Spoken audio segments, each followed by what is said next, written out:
cukup berat tantangannya ya, karena memang yang paling kami percaya yang paling rendah itu di Q2. Q2 itu sangat rendah sekali permintaan konsumsi, dan terutama juga pada saat harusnya Q2 itu yang tertinggi ternyata tidak terjadi karena pada Q2 itu harusnya Lebaran.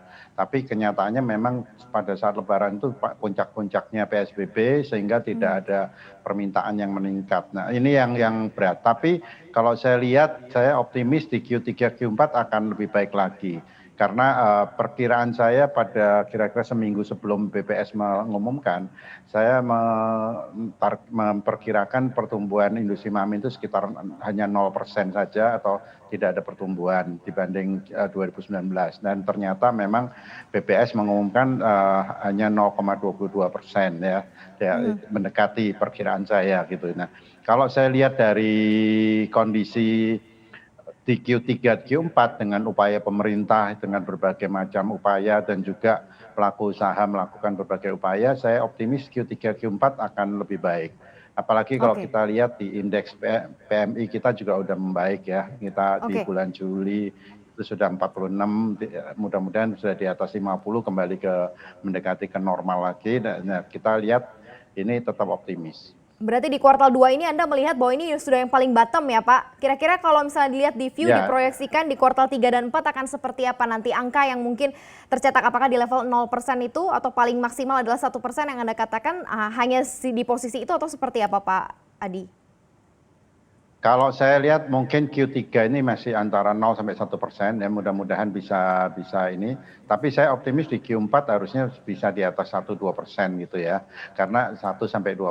Nah, karena apa? Karena perkiraan saya dengan berbagai upaya pemerintah, ini masalahnya dengan COVID ini kan ada dua sisi. Satu sisi supply dan satu sisi permintaan. Dari sisi permintaan, pemerintah telah melakukan berbagai upaya. Salah satu misalnya yang saya lihat adalah dengan meningkatkan daya beli masyarakat melalui kartu prakerja, melalui BLT, kemudian pemerintah akan membagikan dana untuk karyawan yang belum mendapatkan subsidi seperti misalnya karyawan yang masuk dalam PTSP ya. Nah ini kan pemerintah akan memberikan itu. Di samping itu juga pemerintah dari sisi supply memberikan bantuan, sudah UMKM sudah, kemudian BUMN sudah, dan terakhir akan diberikan kepada dunia usaha untuk yang menengah atas, menengah besar dari 10 miliar ke atas sampai 1 triliun. Nah, ini mudah-mudahan bisa mendorong dua sisi supply dan sisi demand, sehingga saya optimis untuk makanan minuman di Q4 harusnya jauh lebih baik dibanding Q2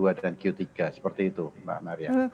Teman-teman di industri makanan dan minuman saat ini masih melakukan efisiensi ataukah masih melakukan langkah-langkah untuk menghadapi situasional seperti ini lebih ketat lagi atau seperti apa Pak Adi? Karena kan kalau dilihat stimulus-stimulusnya baru diberikan begitu dan kita tinggal melihat sebenarnya seberapa baik efektivitasnya ini belum kelihatan begitu ya. Tapi seperti apa sebenarnya untuk teman-teman pelaku industri sendiri Pak Adi?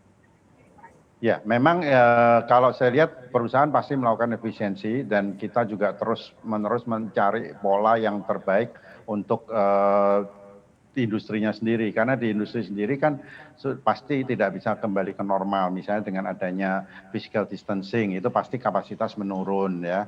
Nah kita sekarang banyak industri yang khususnya menengah besar ini sudah berupaya bagaimana automation kita lakukan dengan penerapan industri 4.0 lebih cepat lagi supaya bisa meningkatkan efisiensi dan juga daya saing kita gitu ya.